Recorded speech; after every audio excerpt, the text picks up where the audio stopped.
Dans ce journal, on parle également de la visite des chantiers effectués ce matin par le coordinateur du projet PIEPAL. Il était question de constater le niveau d'avancement des travaux réalisés par les différentes sociétés adjudicataires pour l'approvisionnement en eau potable à travers les quartiers de Libreville.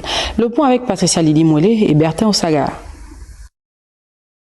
Des travaux qui se poursuivent sur cet axe PK5 Nzayon, dont la réouverture est partielle, et ce, au regard du niveau des travaux effectués. Nous sommes déjà à presque 70% du taux de réalisation.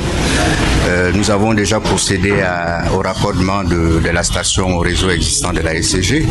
En ce moment, nous faisons le montage de tout ce qui est canalisation et également toute la partie électrique et également la partie télégestion de la station.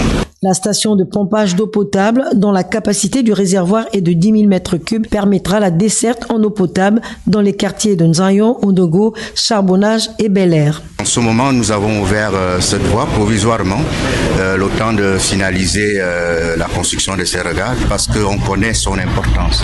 Avec son alimentation de la zone nord, donc il fallait aller doucement, et c'est ce qu'on a fait. Nous avons pris toutes ces dispositions pour qu'on n'ait pas un autre accident, on n'ait pas un accident sur cette canalisation. Reste à faire le câblage électrique, le montage des pompes et finitions, y compris l'aménagement du site, et cela malgré quelques difficultés. Nous travaillons en zone urbaine.